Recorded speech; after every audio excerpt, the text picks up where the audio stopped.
everybody, and welcome to episode 26 of All About African Violets.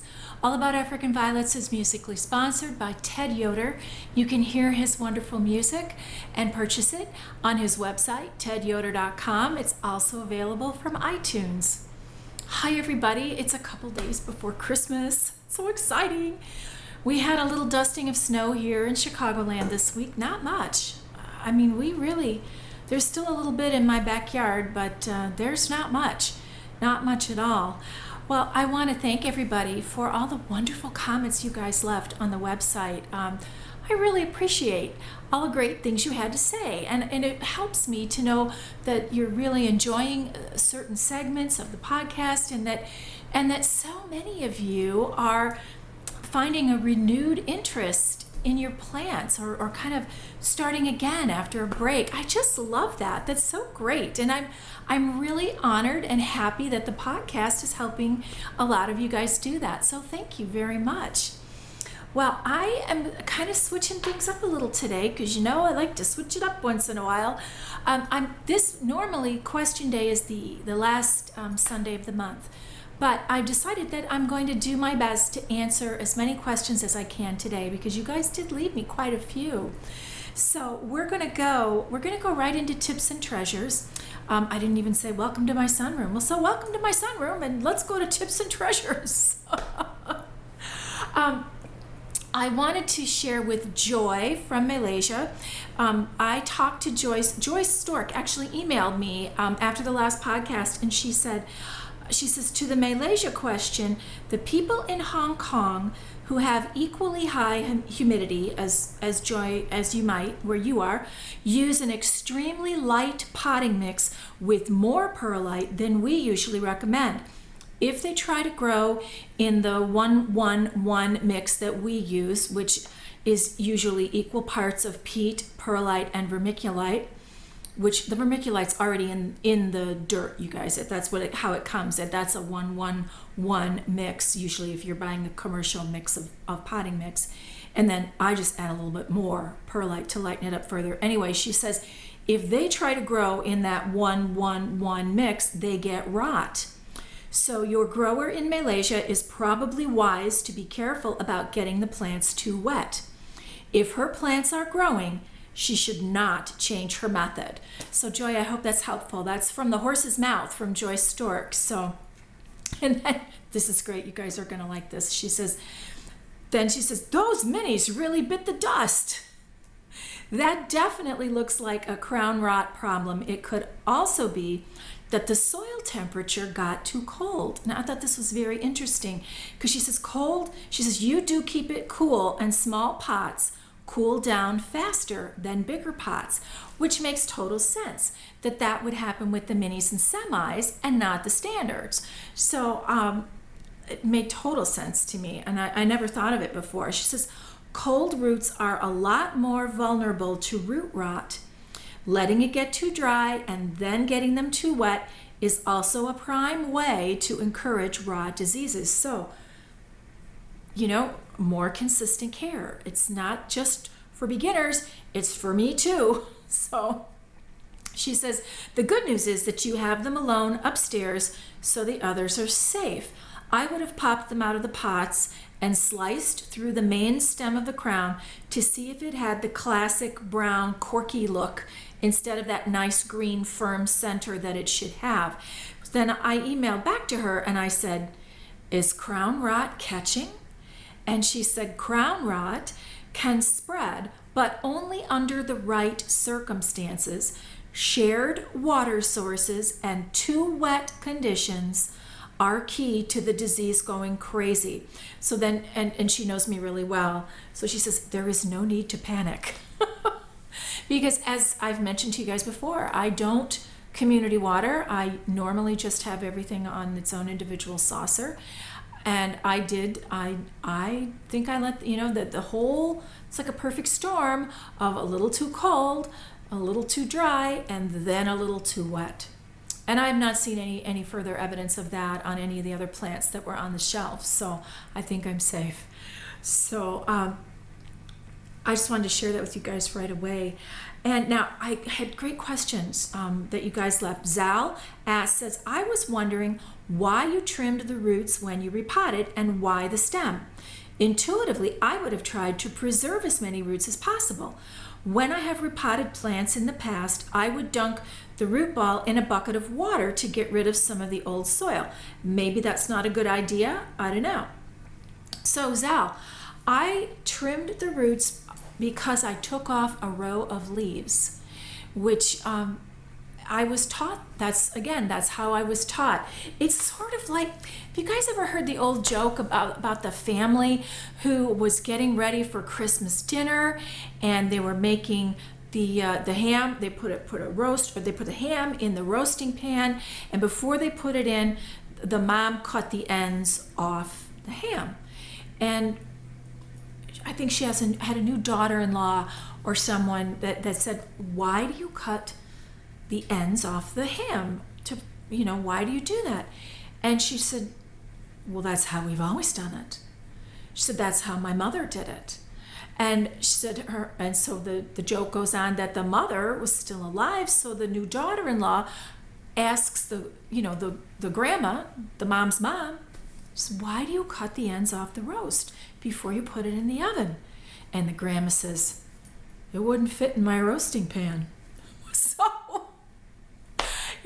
that's how I was taught to, when you take off that row of leaves, the plant does not need all the roots that it had that were supporting that additional row of leaves.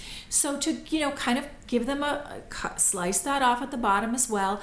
And then that allows you to drop the pot, the root ball down into the pot as you are potting on and potting up, which is the one thing which was one of the things, that was what I was showing you. I was potting from a smaller size pot to a larger size pot.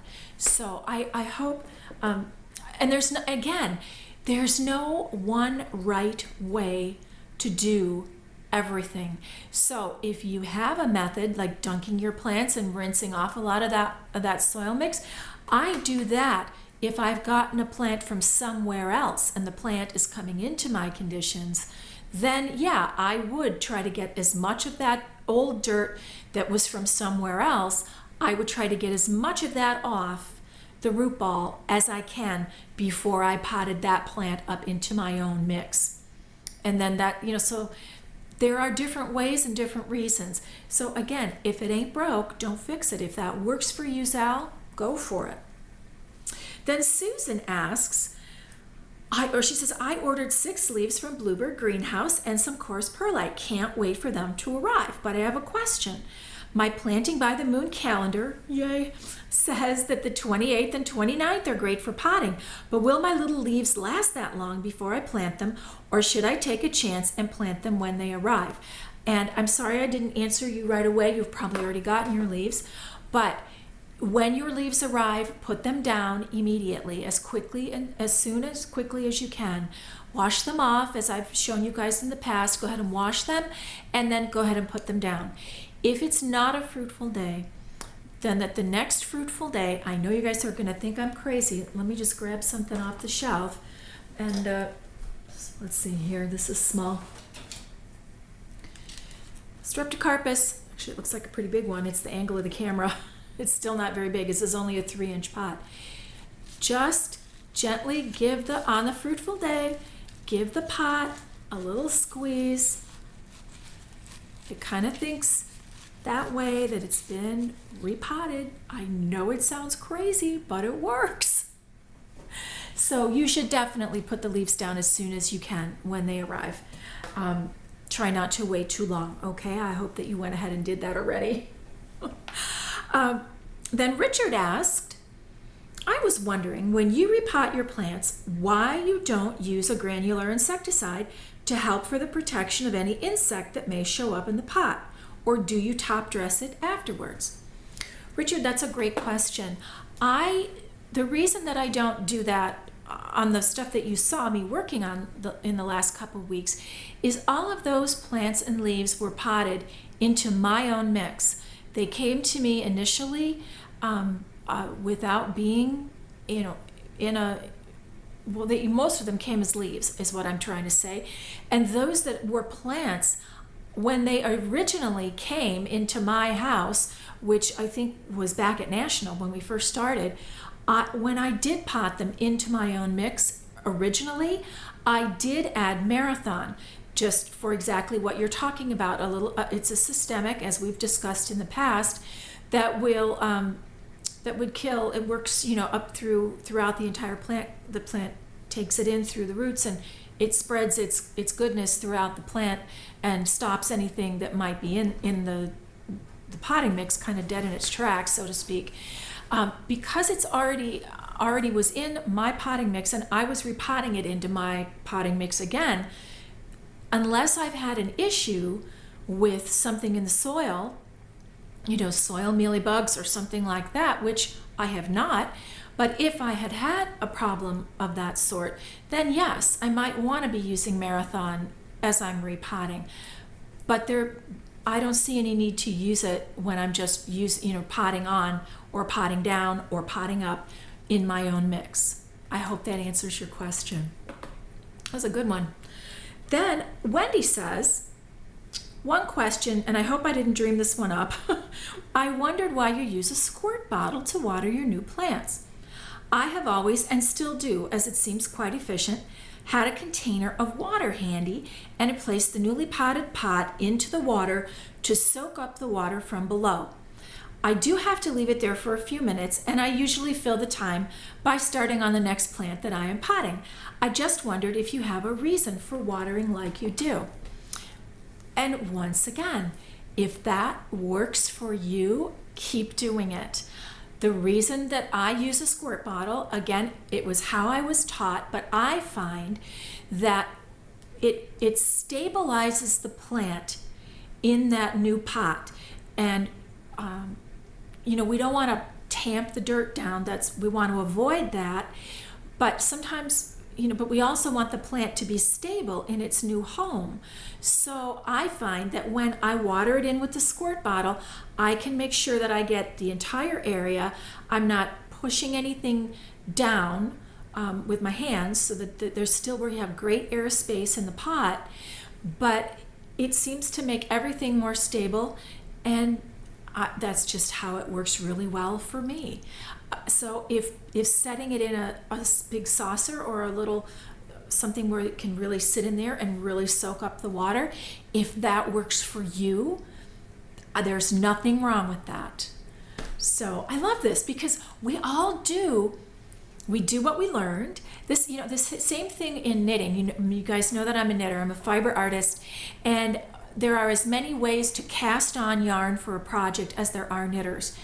And most people use the cast on that they learned when they were taught.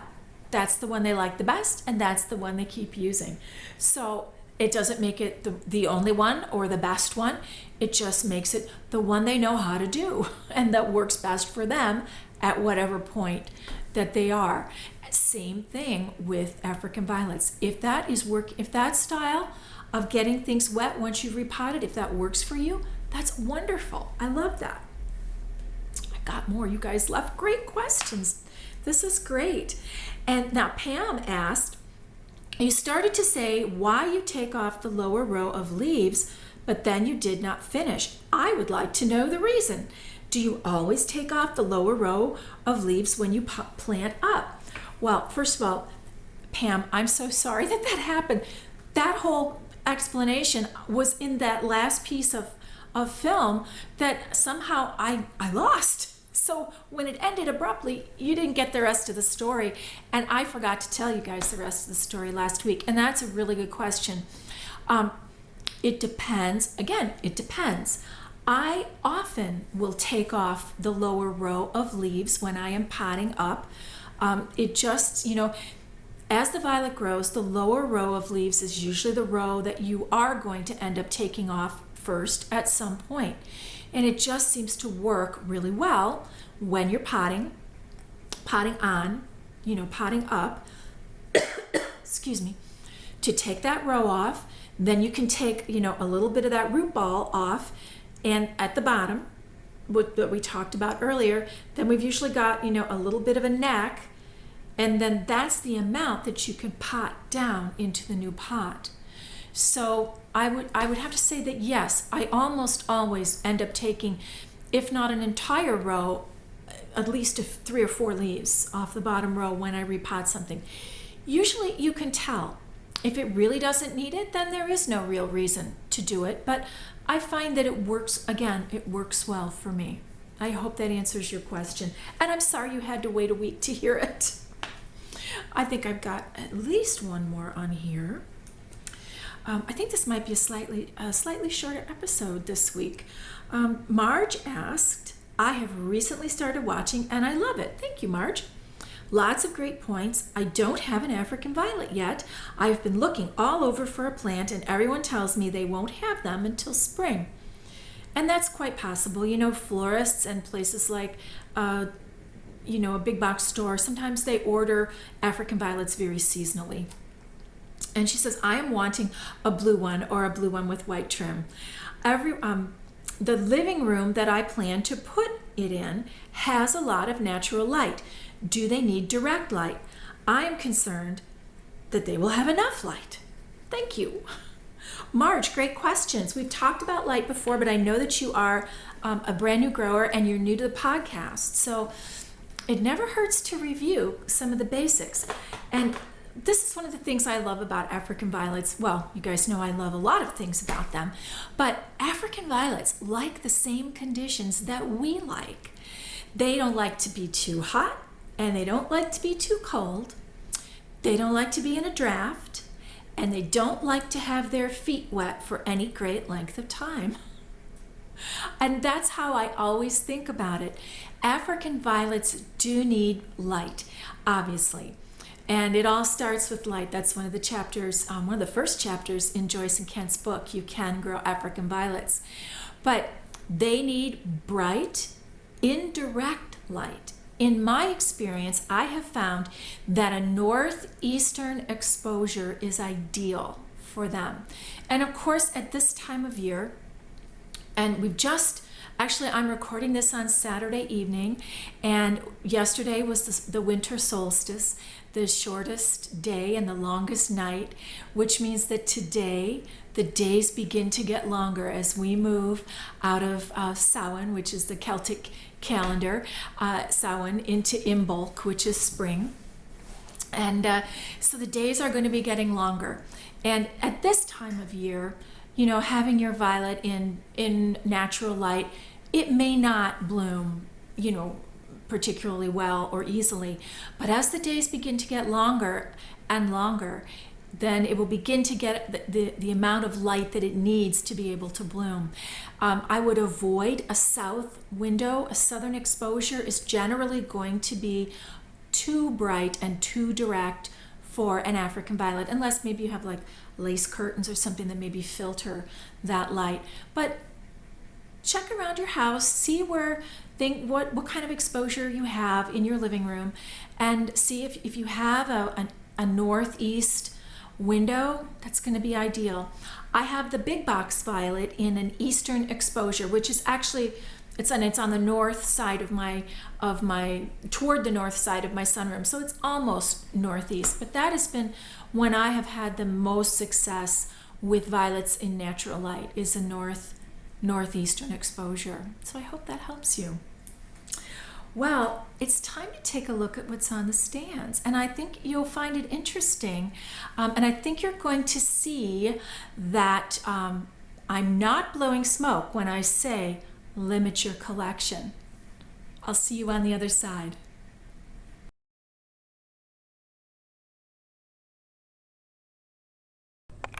Hi everybody, time to take a look at what's on the stands, and you can see them here in the guest room. And there's a lot more here. Those are the 3 back there, it's kind of on their own back there. And I had to move things around down in the basement. So a bunch of stuff came up here on that shelf. And, oops, sorry, you saw the messy bed over there with my Christmas wrappings on it. And this shelf. And I'm kind of keeping everybody a little close together. They've been close together, and that's a little helpful, I think. I don't have any scientific knowledge or anything behind that. I just think they do a little better initially, at least, if they're a little bit close. But nobody's touching. And that's kind of why I had to start to move things around downstairs.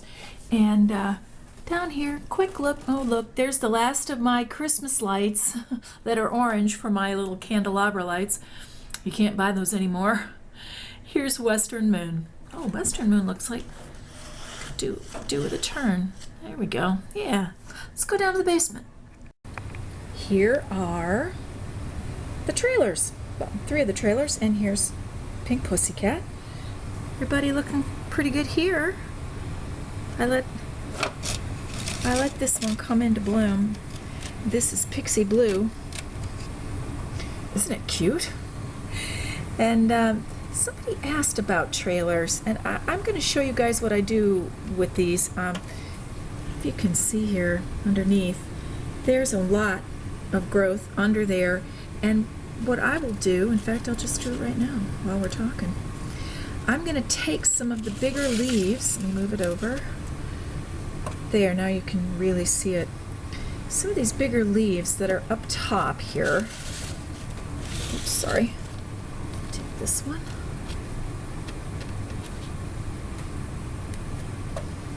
I'm just going to remove them.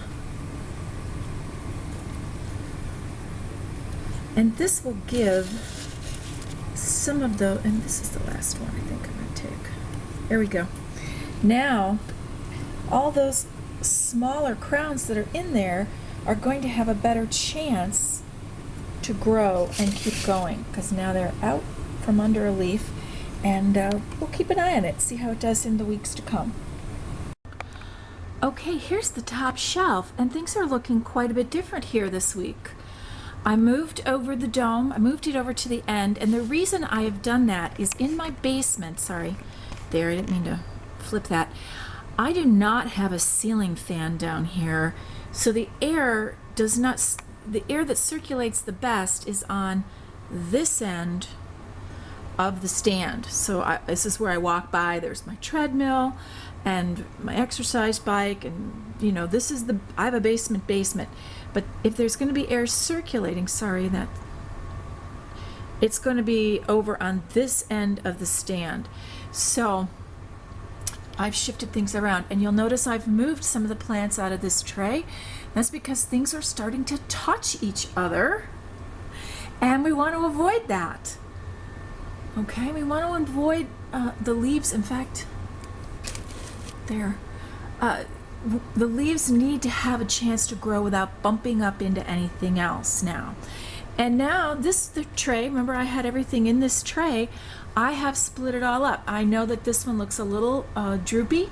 That's because it needed a drink, and everyone else got one this morning, and I thought I caught all of them. In fact, this one could probably use another drink too.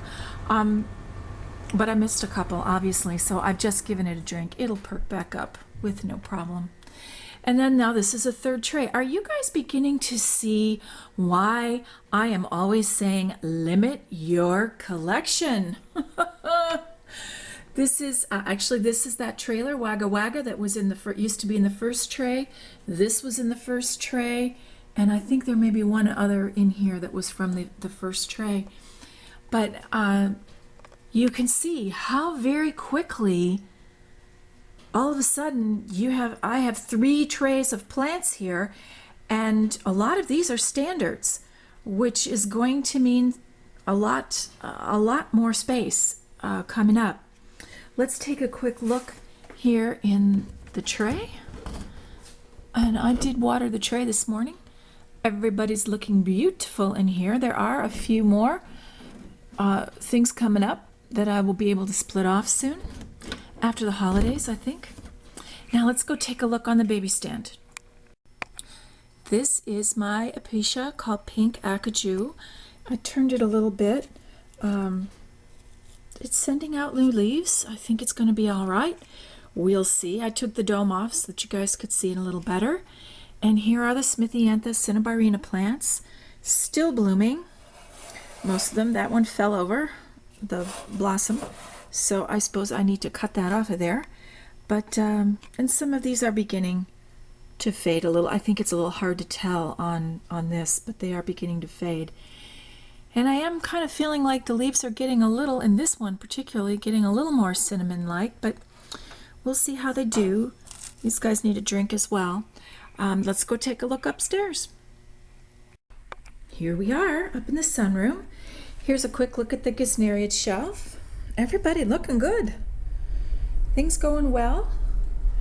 Moonlit Velvet is sending out another blossom and still has this one, which looks just as good as ever. It's just, you know, fell over, which I still think is really funny. And, oops, up here. Here are the standards. Everybody growing, everyone looking good. I did some disbudding this week. Took some blossoms off of Roulette, which is in the center here, because I want the energy now to go, I should say, into the leaves of these plants so that they will grow. Okay, that's the look at what is on the stands this week. I'll be right back.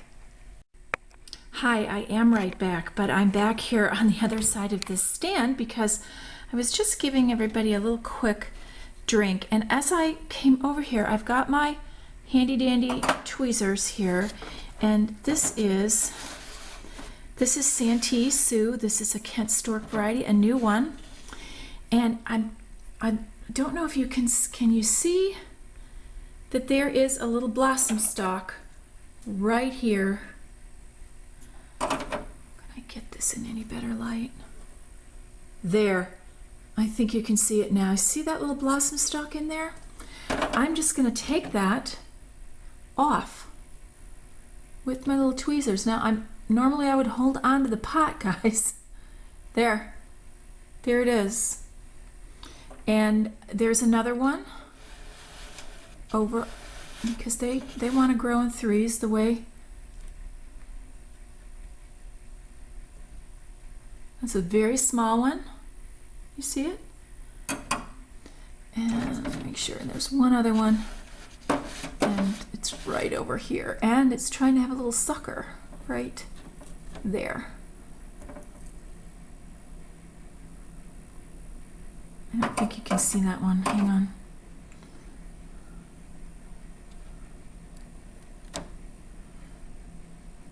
Anyway, I'm sorry. I think that's really difficult for you to see. I'll have to try this differently next time, but I wanted to try to show it to you. When you see those and you are trying to get a plant to, you know, to grow more in the foliage area, you just remove them. You just disbud just like that. Alrighty, I'll be back again in a moment.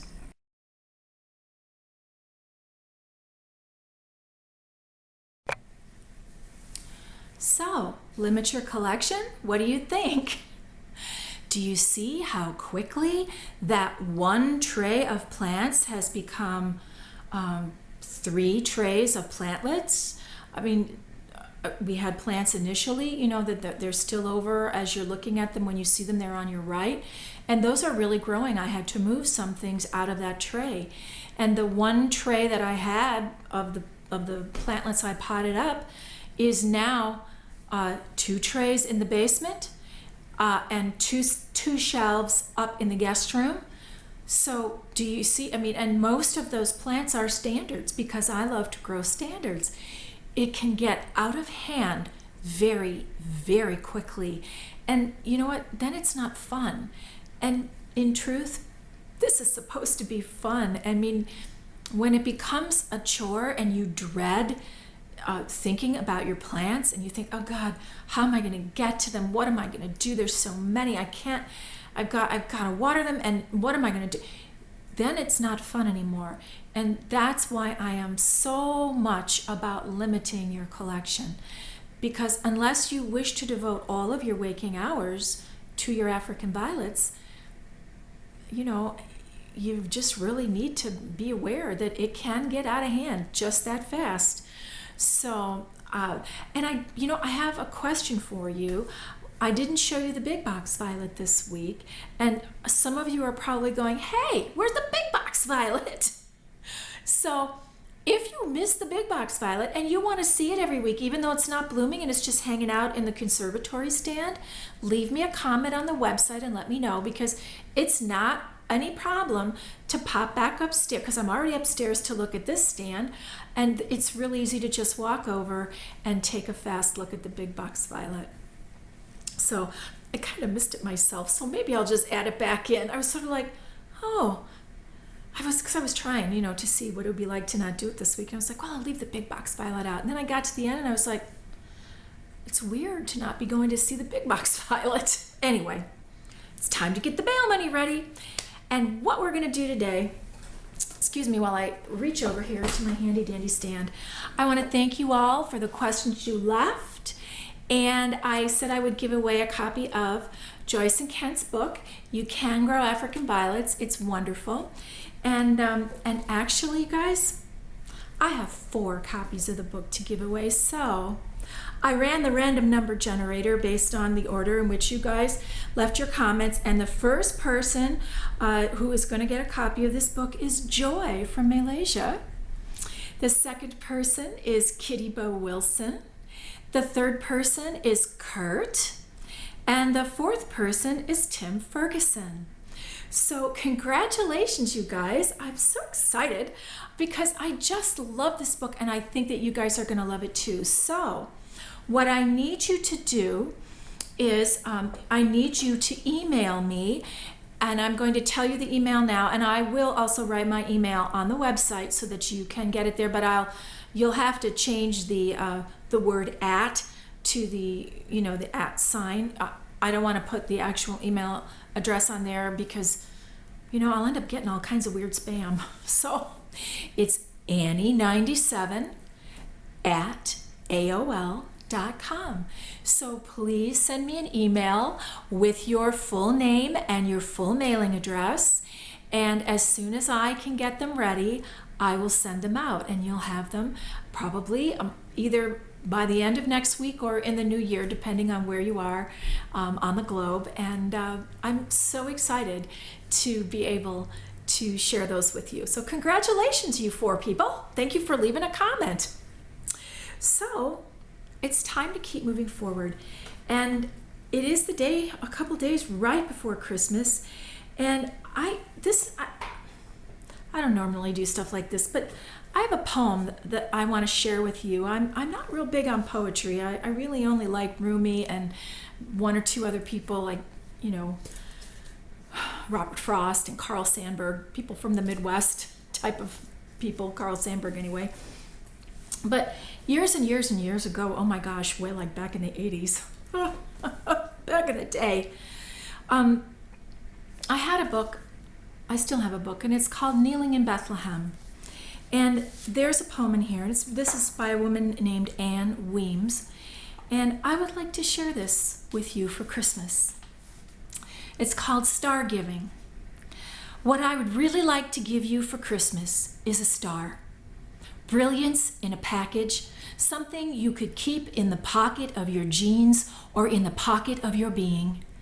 Something to take out in times of darkness, something that would never snuff out or tarnish, something you could hold in your hand, something for wonderment, something for pondering, something that would remind you of what Christmas has always meant, God's Advent light into the darkness of this world. But stars are only God's for giving, and I must be content to give you words and wishes and packages without stars. But I can wish you life as radiant as the star that announced the Christ child's coming, and as filled with awe as the shepherds who stood beneath its light. And I can pass on to you the love that has been given to me, ignited countless times by others who have knelt in Bethlehem's light. Perhaps, if you ask, God will give you a star. Thank you for watching. Thank you for coming back every week. I'm so glad that you're here. All About African Violets, as you know, is always available on the website. It's also available to subscribe on iTunes and Blip TV. And I hope that you have a wonderful Christmas. I hope that the week to come will be great and you will have lots of fun. And I hope that your days will be filled with all the things you love. Merry Christmas, good growing, and I'll see you next time.